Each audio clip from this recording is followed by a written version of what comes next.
प्रकार से अपनी गवाही को शुरू करूंगा कि मेरा नाम तरुण जोशी है और मेरा जन्म पंजाब में अमृतसर शहर के पास में एक छोटा सा कस्बा है जिसका नाम है रैया, वहाँ पर हुआ। मेरे मम्मी पापा और मेरे एक बड़ा भाई और एक बड़ी बहन और मैं, हम 5 लोग वहाँ पर रहते थे। 1982 में हिंदू ब्राह्मण परिवार में मेरा जन्म हुआ।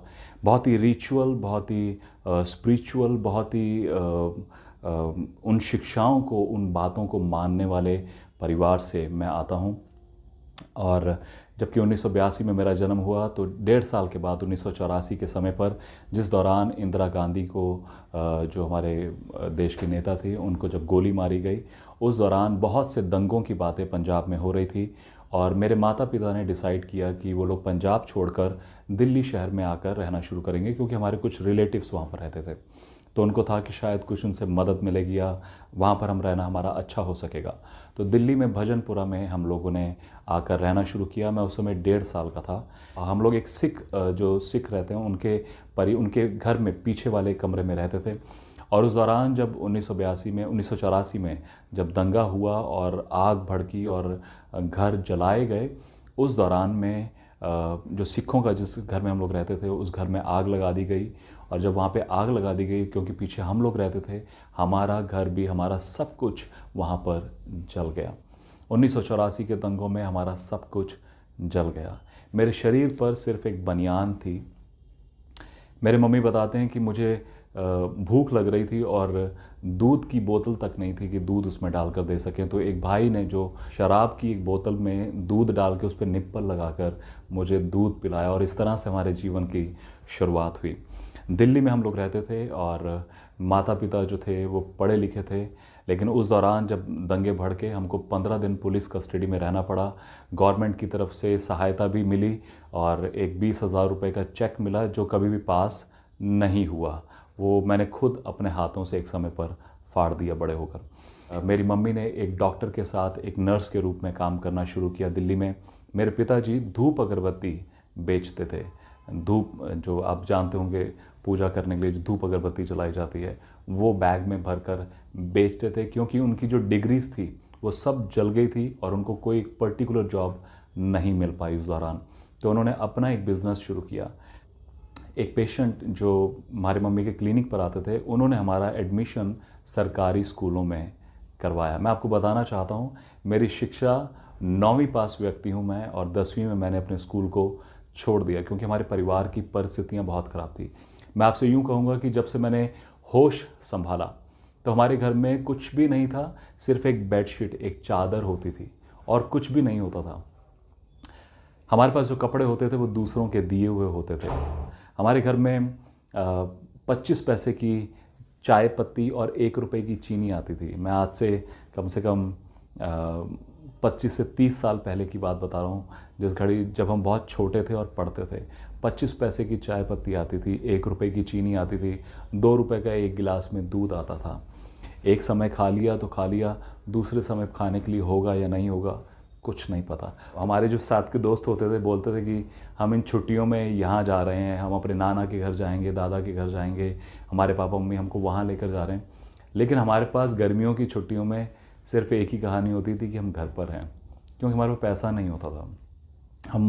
हमारे माँ बाप के पास इतना रोज़गार नहीं होता था। बड़ी छोटी छोटी इनकम थी जिसमें हम अपना गुजारा कर रहे थे। मेरी मम्मी, क्योंकि ये सदमा था बहुत बड़ा, मेरी मम्मी की तबीयत बहुत ख़राब रहती थी और अक्सर उनको ब्लड प्रेशर का और दूसरी तकलीफ़ें हो जाती थी, और कभी कभी वो बेड रिडन हो जाते थे। माइग्रेन का प्रॉब्लम था, और काफ़ी सालों से, मतलब बचपन से ही हमने ऐसी परिस्थिति को देखा।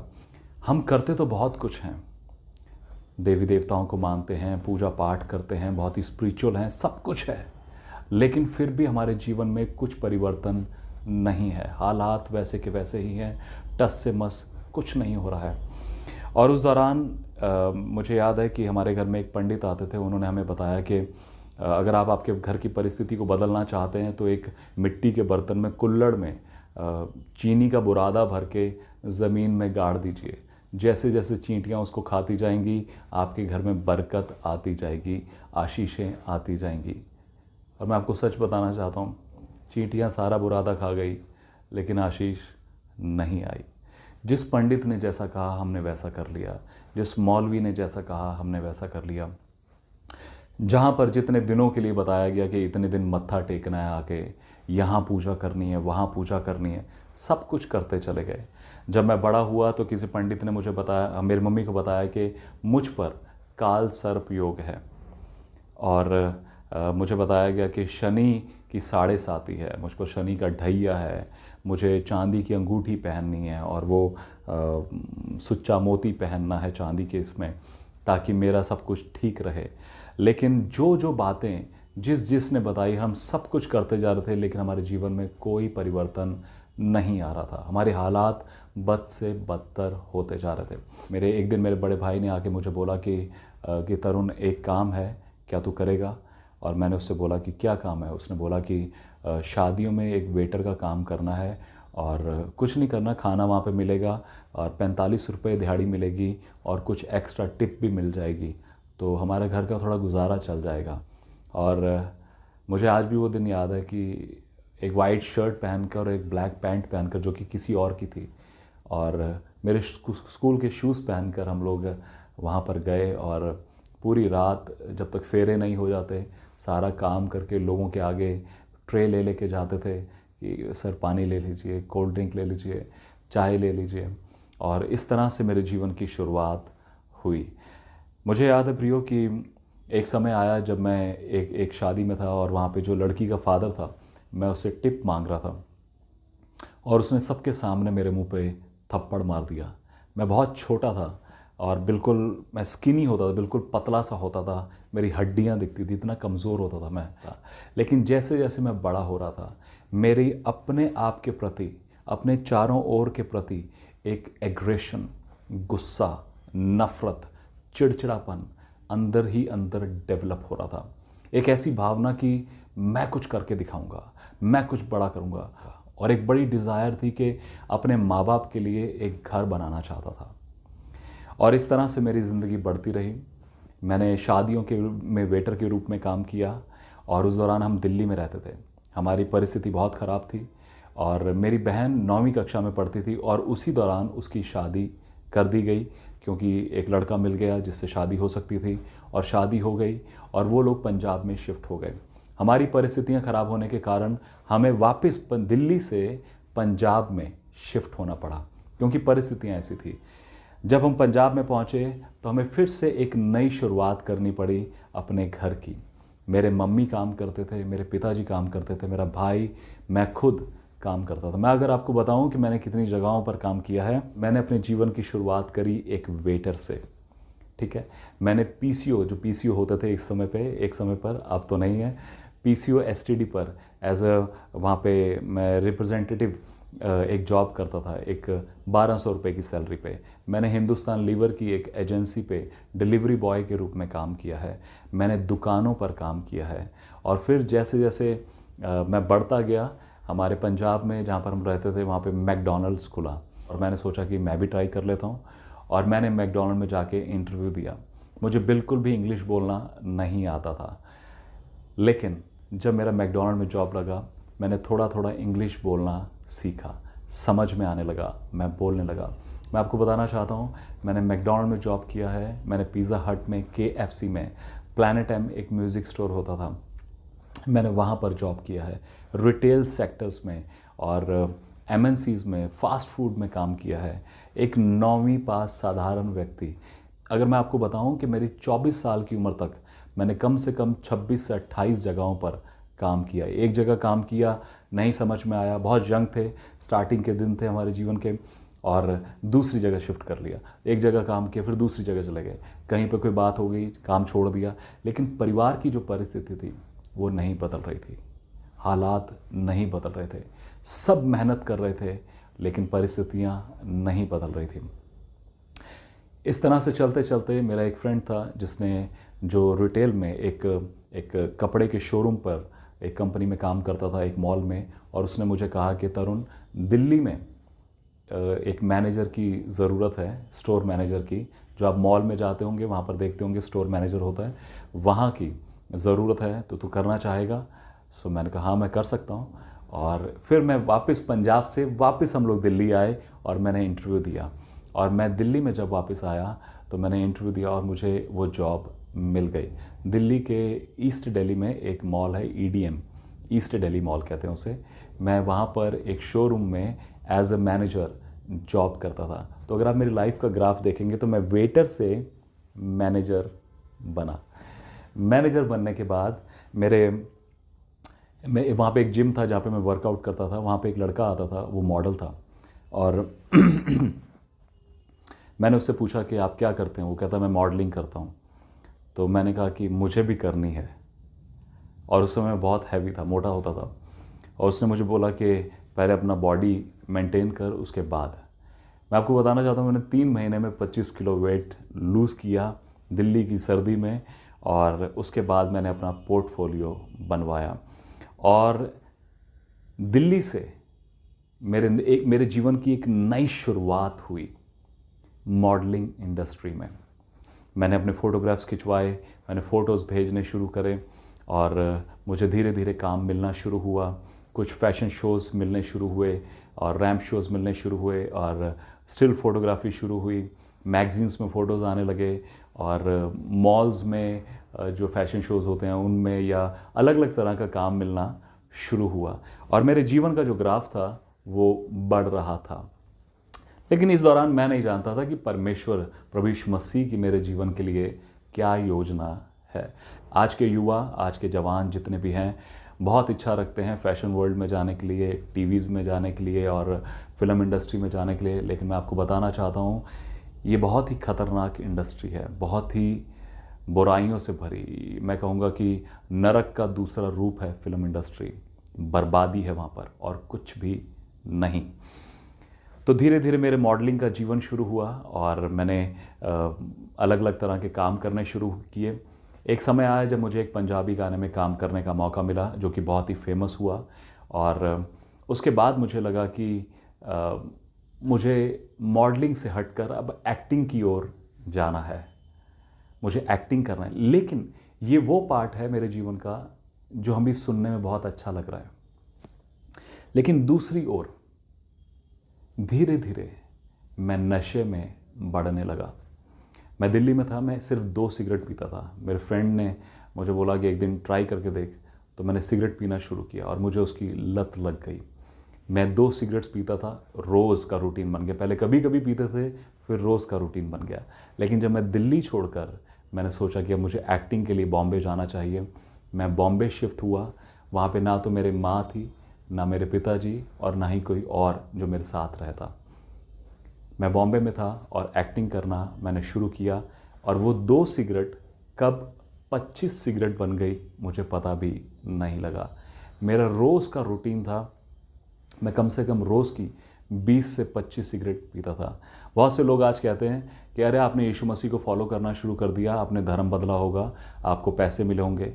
मैं आपको सच बताना चाहता हूँ प्रियो कि अगर आप कैलकुलेट करना शुरू करें, सिर्फ अपना मोबाइल पे कैलकुलेशन करना शुरू करें, तो मेरी एक दिन की सिगरेट उस समय 6 रुपये की आती थी, आज शायद 15 या 20 रुपये की होगी एक सिगरेट।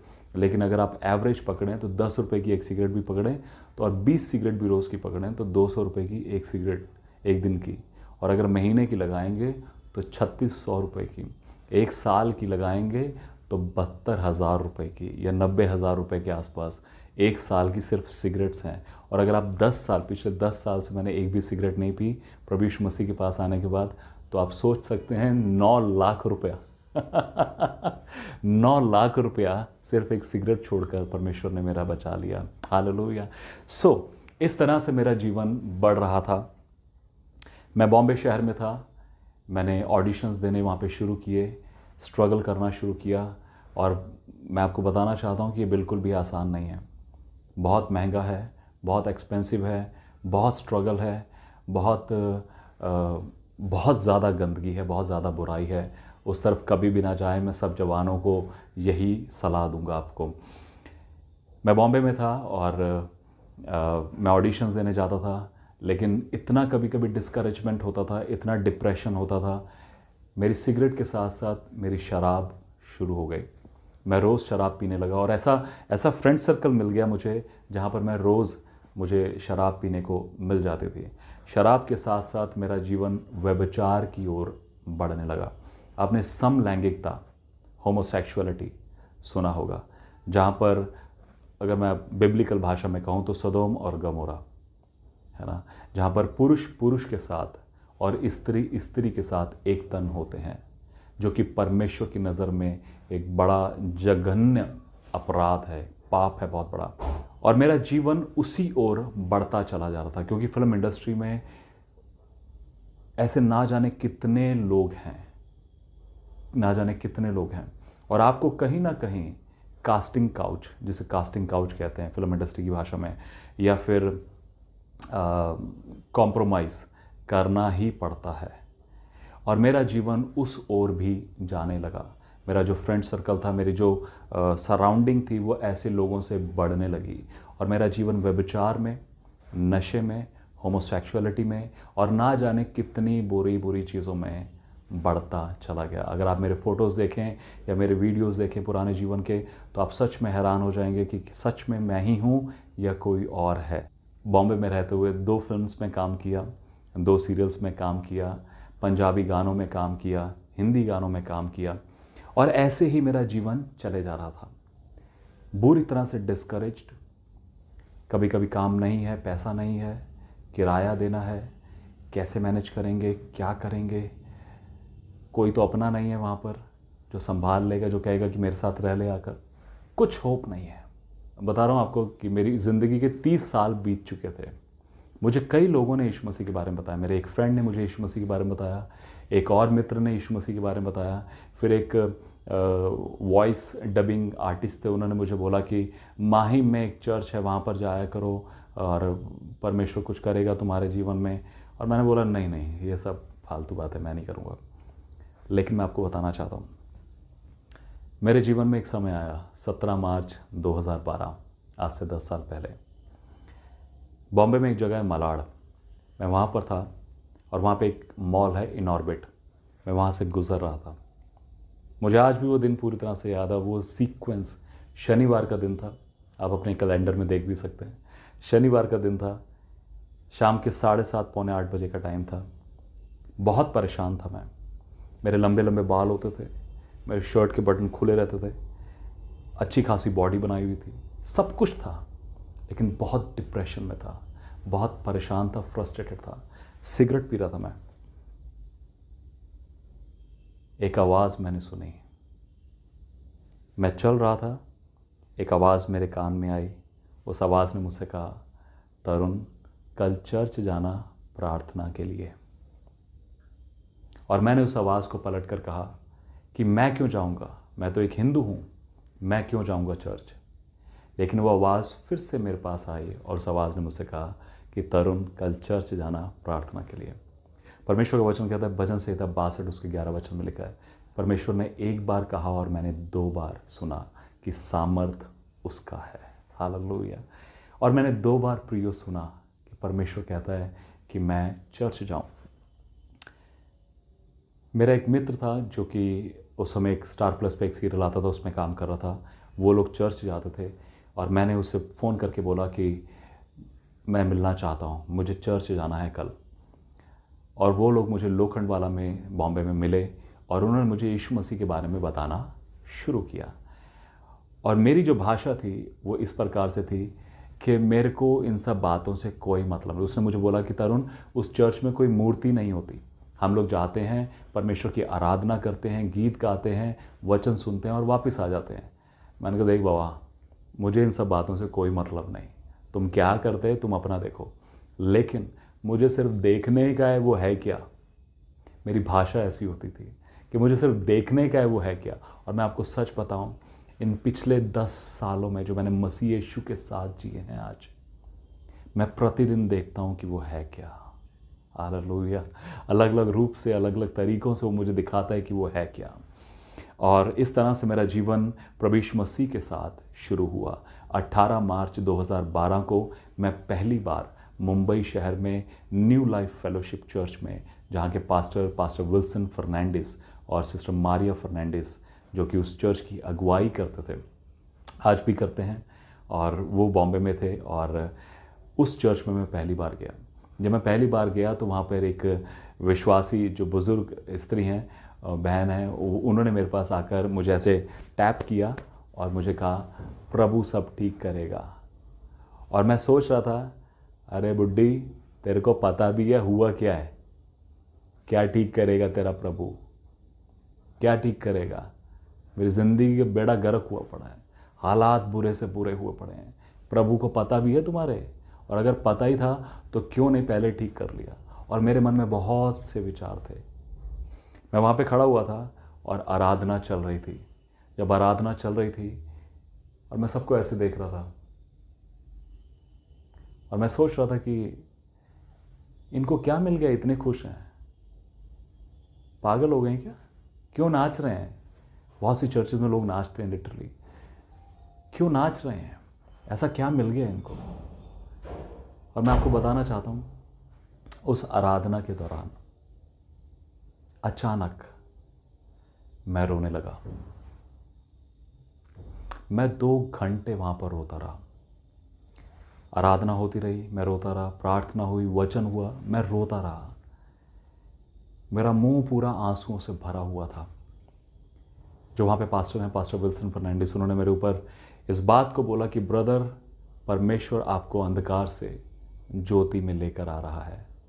और मेरे लिए इन सब बातों के कोई मायना नहीं था। मैंने कहा ये सब बेकार की बात है, ऐसा थोड़ी ना होता है। लेकिन मैं आपको सच बताना चाहता हूँ, सभा ख़त्म हो गई, चर्च समाप्त हो गया और पास्टर ने मुझे बुलाया। पास्टर ने मुझे बोला, क्या हुआ ब्रदर आपके जीवन में? और जब मैंने अपने जीवन की बातें उनको बताना शुरू किया तो उन्होंने कहा कि क्या मैं आपके लिए एक बार प्रार्थना करूं? मैंने कहा हाँ करिए। उन्होंने जब मेरे लिए प्रार्थना करी, मैं आपको सच बताना चाहता हूं, वो परमेश्वर के दास मेरे साथ बैठकर रोने लगे। जब वो रोने लगे और हम दोनों रो रहे थे, हम दोनों के चेहरे आंसुओं से भरे हुए थे। मैं आज भी उस सीन को याद करता हूँ, उस समय को, कि सच में मेरा सारा मन का बोझ छुता निकल गया। उस पहले दिन से, उस प्रार्थना के बाद से मेरे जीवन में एक अद्भुत परिवर्तन आना शुरू हो गया। मेरा जो सिगरेट पीना था, मेरा सिगरेट पीना बंद हो गया। धीरे धीरे मेरा सिगरेट पीने को मन नहीं करता था। व्यभिचार मेरे जीवन से ख़त्म होने लगा। जिन स्त्रियों के प्रति मेरी निगाह बुरी थी, परमेश्वर ने मेरे विचारों को उनके प्रति बदलना शुरू कर दिया। मेरे जीवन में एक ड्रास्टिक, एक बड़ा बदलाव आना शुरू हुआ। लेकिन दूसरी ओर मेरी माँ बहुत बीमार रहती थी। उनका बहुत खर्चा होता था दवाइयों के ऊपर और दूसरी चीज़ों के ऊपर। उस दौरान मैं पंजाब में, जबकि मैं बॉम्बे में रहता था, एक हमारे पंजाब में एक फेस्टिवल था और उसको सेलिब्रेट करने के लिए मैं वापस अपने घर पर कुछ दिन के लिए छुट्टी मनाने के लिए आया। और हम उस दौरान एक मंदिर में गए और मैं उन मूर्तियों से, जबकि मैंने चर्च जाना शुरू किया था, लेकिन फिर भी मैं मंदिर भी कभी कभी जा रहा था। और उन मूर्तियों से मैं पूछ रहा था कि क्या जो मेरी माँ इतनी तकलीफ़ में है, आप इसको ठीक नहीं कर सकते? इसकी तबीयत ठीक नहीं हो सकती क्या? लेकिन मैं आपको बताना चाहता हूँ, जब मैं बॉम्बे में था, मैंने एक गवाही को सुना था। मेरे पास्टर की जो वाइफ हैं, उनको अस्थमा की प्रॉब्लम थी और वैसी ही समस्या मेरी माँ की भी थी। उन्होंने एक बार, उनकी मम्मी ने उपवास प्रार्थना में थी और जो सिस्टर थी मारिया, वो सो रही थी और उन्होंने सपने में देखा कि यीशु मसीह उनके कमरे में आया, उनको उठाया और उनको बोला कि तुम क्या चाहती मैं तुम्हारे लिए करूं। और उन्होंने कहा कि प्रभु, ये जो मेरे सांस लेने की प्रॉब्लम है ये ठीक हो जाए।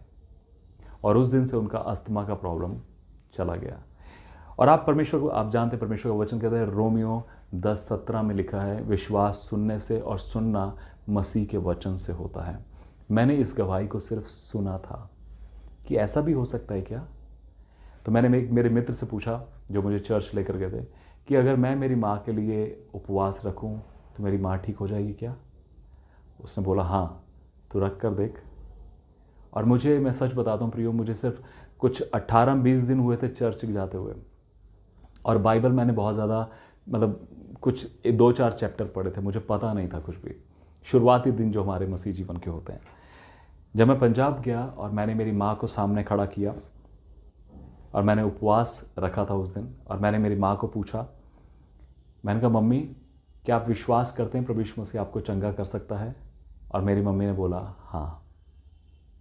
जबकि सब हिंदू परिवार से ही थे, सबको मान रहे हैं, लेकिन यीशु मसीह के नाम पे उन्होंने बोला हाँ। मुझे प्रार्थना करनी नहीं आती थी, मैंने सिर्फ अपना हाथ मेरी माँ के ऊपर रखा और मैंने बोला मन ही मन कि प्रभु यीशु मसीह ये मेरा हाथ नहीं है, ये आपका हाथ है, और इसी हाथ से मेरी माँ की सारी बीमारी खींच लीजिए, निकाल दीजिए। मैं आपको सच बताना चाहता हूँ प्रियो, उसी दिन मेरी माँ पूरी तरह से चंगाई पा गई और आज तक प्रभु यीशु मसीह के अनुग्रह से मेरी माँ बिल्कुल ठीक है। हालेलुया। उनको कभी भी सांस लेने की या वो सारी समस्याएं जो पिछले कई सालों से चलती आ रही थी वो पूरी तरह से ठीक हो गई। उसके बाद एक समय आया जब मेरी बड़ी बहन में उसको किसी ने जादू टोना किया हुआ था। मेरी सगी बड़ी बहन गीता, उसको किसी ने जादू टोना किया हुआ था और उसमें दुष्ट आत्मा थी और उसके शरीर में अलग अलग जगह जख्म थे और उसके सिर के में इतने गड्ढे, इतने छेद हो गए थे। जैसे आप रोड पर चलेंगे तो देखेंगे चींटियों की बाम्बियाँ बनी होती हैं, चींटियों के खुड बने होते हैं जिसमें चींटियाँ निकलती हैं। इस तरह से उसके सिर में जुएँ थी और उसकी जगह जगह सिर में छेद हो गए थे जिसमें जुएँ खाती थी जैसे, और जब उसको कंघी करते थे तो बाल निकल जाते थे, गंजी हो जाती थी वहाँ से वो। तो ऐसी दुष्ट आत्मा थी उसमें। लेकिन मैं आपको बताना चाहता हूँ कि बड़ा नया नया मेरा विश्वास था प्रभु के पास, और मेरी बहन ने बोला कि तरुण मुझे बचा ले। मैंने कहा मैं तो नहीं बचा सकता, लेकिन यीशु मसीह बचा सकते हैं, यीशु मसीह आपको बचा सकते हैं, क्या मैं तेरे लिए एक प्रार्थना करूँ? मेरी बहन ने बोला हाँ। जब मैंने उसके ऊपर अपने हाथ को रखा, उसने मेरे हाथ को हटा दिया। उसने बोला मेरे ऊपर अपने हाथ को मत रख, मुझे बहुत भारी लगता है। फिर मैं उसको चर्च में लेकर गया, जिस चर्च में जब मैं पंजाब आता था, जिस चर्च में जाता था वहाँ पर लेकर गया, और जब वहाँ पर उसके लिए प्रार्थना की गई उसमें से दुष्ट आत्मा निकली और परमेश्वर ने उसको स्वतंत्र किया, और आज वो पंजाब में रहकर प्रभु यीशु मसीह की सेवा करती है। इस तरह से मेरा विश्वास बढ़ना शुरू हुआ और मैंने परमेश्वर से कहा कि प्रभु आप क्या चाहते हैं? आप जानते हैं मैं कैसे बुरे जीवन को जीता हूँ, आप जानते हैं प्रभु कि कितनी कमियां हैं मेरे जीवन में, आप जानते हैं जो कुछ मैंने अपने जीवन में किया है। और परमेश्वर ने मुझे एक वचन दिया, इब्रानियों 1:11, और जब मैंने उस वचन को पढ़ा तो वहाँ पर लिखा है वे सब वस्तुएं पुरानी हो जाएंगी लेकिन तू नया बना रहेगा। परमेश्वर मुझे बताना चाहता था कि वो फिल्म इंडस्ट्री, ये दुनिया और दुनिया के सब कामकाज धीरे धीरे धीरे धीरे करके पुराने होते चले जाएंगे, लेकिन अगर तरुण तू मुझ में बना रहेगा, तू बना रहेगा। मैंने निर्णय लिया कि मैं उस सारे बुरे कामों को छोड़ दूंगा जिनसे मैं अपने जीवन को चला रहा था। एक ऐसे जीवन को जहाँ पर नशे हैं, व्यभिचार है, बुराइयाँ हैं, बहुत सी दूसरी चीज़ें हैं, उन सब को छोड़कर बेहतर है कि अपने परिवार के साथ, परमेश्वर के साथ अपने जीवन को जीना शुरू कर सकें। मैं पंजाब में आया, वहाँ पे जो पास्टर थे मैंने उनसे पूछा कि क्या मैं आपकी चर्च में आकर कुछ समय प्रार्थना में बिता सकता हूँ? उन्होंने बोला ज़रूर आ जाया करिए। तो मैं आपको बताना चाहता हूँ मेरा प्रार्थना का समय क्या था। मैं सुबह 4 बजे घर पर उठता था, 4 से 5 मैं 1 घंटा अपने घर पे प्रार्थना करता था, 5 से 6 मैं चर्च में जाके प्रार्थना करता था, 6 से 7 हम लोग पास्टर जी के साथ वचन पढ़ते थे, और 7 से 7:30 8 बजे तक हम पास्टर जी के कुछ काम कर देते थे। उनका टॉयलेट साफ़ कर दिया, दूध ले आए, कुछ और काम कर दिए, और इस प्रकार से मेरे मसीह जीवन की शुरुआत हुई। और 8 बजे घर आता था मैं वापस, कुछ खाने को मिल गया तो ठीक है, नहीं तो 9 बजे मैं वापस चर्च में चला जाता था। मैं आपको बताना चाहता हूँ प्रियो कि सुबह 9 बजे से लेकर रात के 9-10 बजे तक मैं चर्च में ही रहता था। मैं सारा दिन बाइबल पढ़ता था। मैं अगर आपको बोलूं कि मैं 16-16, 15-15 घंटे मैंने बाइबल पढ़ी है, प्रार्थना में समय बिताया, अकेले परमेश्वर के साथ समय बिताया है, परमेश्वर से सुना है प्रियो। मेरा वो 12-12, 15-15 घंटे चर्च में रहकर प्रार्थना करना और बाइबल पढ़ना, मैं आज तक किसी बाइबल कॉलेज में नहीं गया। मैं 21वीं बार इन 10 सालों में 21वीं बार बाइबल को पढ़ रहा हूँ। मैंने जो कुछ सीखा परमेश्वर की उपस्थिति में बैठकर परमेश्वर के वचन को पढ़ते पढ़ते सीखा। और उस दौरान मेरी शादी की बात हुई एक जगह, और जिस लड़की से मेरी शादी की बात हुई उस बहन ने बताया कि किस तरह से प्रभु यीशु मसीह ने उसको बुलाया है। और मैंने प्रभु यीशु मसीह से पूछा, मैंने कहा प्रभु मैं बॉम्बे तो छोड़कर आ गया हूँ, लेकिन कभी आपने मुझे ऐसा बताया नहीं कि आपने मुझे बुलाया है। क्या सच में आपने मुझे बुलाया है कि मैं आपकी सेवा करूं? और मुझे याद है मैं उस समय इस वचन को पढ़ रहा था, व्यवस्था विवरण 10वां अध्याय उसके 12वां वचन। लिखा है, अब हे इज़राइल, तेरा परमेश्वर यहोवा तुझसे इसके सिवाय और क्या चाहता है कि तू अपने परमेश्वर यहोवा का भय माने और उसके सारे मार्गों पर चले और उससे प्रेम रखे और अपने पूरे मन और सारे प्राण से उसकी सेवा करे। मैं इस वचन को पढ़ रहा था और परमेश्वर ने मुझे कहा, समझ में आया? मैंने कहा नहीं। परमेश्वर ने कहा फिर से पढ़। मैंने फिर से पढ़ा, समझ में आया? नहीं। जब इस आखिरी बात को पढ़ा कि मैं तुझसे यही चाहता हूँ कि तू मेरी सेवा करे, मैं समझ सका कि परमेश्वर मुझे सेवा के लिए बुला रहे हैं और मैंने सेवा करना शुरू किया। मैं अपने पास्टर जी के साथ अलग अलग घरों में जाता था और वो जो मौका देते थे वो कि मैं अपनी गवाही को शेयर करूं, जैसे मैं आज आपके साथ शेयर कर रहा हूं। मैं अपनी गवाही को शेयर करूं, लोगों के घरों में छोटे छोटे 5-5, 10-10 मिनट के लिए वचन को शेयर करूं। फिर मुझे मौका मिला कि मैं चर्च में प्रचार करूं और धीरे धीरे धीरे मैं बढ़ने लगा। और एक समय आया जब मैं 40 दिन की उपवास प्रार्थना में था और मैंने परमेश्वर से पूछा कि प्रभु आप कहाँ चाहते हैं कि मैं सेवा के लिए जाऊँ। और परमेश्वर ने एक दर्शन के दौरान मुझे ये शहर लखनऊ दिखाया और परमेश्वर ने मुझे दिखाया कि मैं लखनऊ शहर में खड़ा हूँ और एक भाई मेरे साथ खड़े हैं और उन्होंने मुझे कहा कि तरुण भाई ये लखनऊ है। मैं लखनऊ शहर में किसी को भी नहीं जानता था, all alone, not even single person, एक भी व्यक्ति को नहीं जानता था। जब मैं पहली बार लखनऊ में आया 2014 8 मार्च को मैं पहली बार लखनऊ शहर में आया।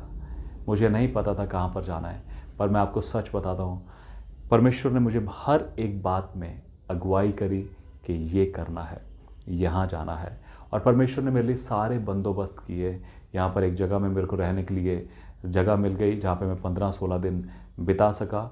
उस दौरान जब मैं यहाँ पे सिवकाई के लिए आया, मैं एक परिवार में आया जो कि आज मेरा ससुराल है, जो कि आज आपने उनका नाम सुना होगा शायद, रेवरेंड मैक्सवेल डेविड और स्नेहलता डेविड।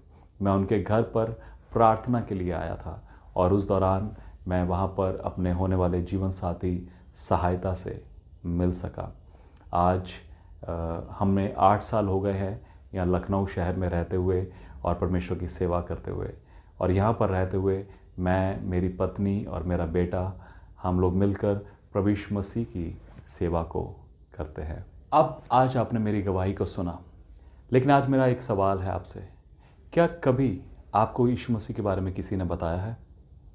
क्या कभी आपने यीशु मसीह के बारे में सुना है? या कभी आपने यीशु मसीह को परख कर या चख कर देखा है? आज हम समाज में देखते हैं बहुत सी बातें हैं यीशु मसीह के बारे में, बहुत सा विरोध है, बहुत सी कहानियां हैं। कोई यीशु मसीह को अंग्रेज़ों का भगवान कहते हैं, कोई यीशु मसीह को धर्मांतरण के बारे में बातें करते हैं, कोई बोलते हैं कि पैसा मिला होगा, ना जाने कितनी हज़ारों तरह की बातें हैं। कुछ धर्मों की बातें करते हैं, कुछ ज्ञान विज्ञान की बातें करते हैं, कुछ लॉजिक इन लॉजिक की बातें करते हैं। लेकिन मेरा सवाल आज आपसे ये है प्रियो, कि क्या आपने व्यक्तिगत रूप से, आप जो मुझे देख रहे हैं, आप ही से मैं कह रहा हूँ, आप जो मुझे देख रहे हैं, क्या आपने कभी व्यक्तिगत रूप से यीशु मसीह को जाना है? क्या आपने कभी यीशु मसीह की आवाज़ को सुना है? क्या कभी आपने सोचा है कि क्या ये सब जो दुनिया में हो रहा है, यीशु मसीह के बारे में लोग प्रचार करते हैं, लोग बातें कर रहे हैं, मार पिटाई भी हो रही है, लोगों को सताया भी जा रहा है, लेकिन आपका व्यक्तिगत पॉइंट ऑफ व्यू क्या है? मैं आज आपको इस बात को बोलकर इनकरेज करूंगा। मैं तरुण जोशी, जो कि एक स्टॉन्च ब्राह्मण, एक कट्टर ब्राह्मण परिवार से आता हूं। प्रियो, मैं एक बहुत ही बड़ा विरोधी रहा यीशु मसीह का, और मुझे यीशु मसीह से कोई लेना देना, कोई मतलब, कोई सरोकार नहीं था। लेकिन जिस घड़ी प्रभु यीशु मसीह मेरे जीवन में आया, जैसे मैंने अपनी गवाही में बताया प्रियो, मेरा जीवन बदल गया। क्या आप सोचते हैं कि क्या यीशु मसीह मेरे लिए भी ऐसा कुछ कर सकता है? जी हाँ, अगर वो मेरे लिए कर सकता है, वो आपके लिए भी कर सकता है। अपने जीवन को उसके हाथों में सौंप दीजिए और फिर देखिए कि परमेश्वर आपके लिए अद्भुत कामों को करता है। परमेश्वर का वचन कहता है कि जो कल्पनाएं मैं तुम्हारे विषय में करता हूँ वो हानि की नहीं वरन कुशल ही की हैं, और अंत में तुम्हारी आशा को पूरा करूँगा। आपकी आशा कभी नहीं टूटेगी और परमेश्वर आपके जीवन में अपनी महिमा को प्रकट करेगा।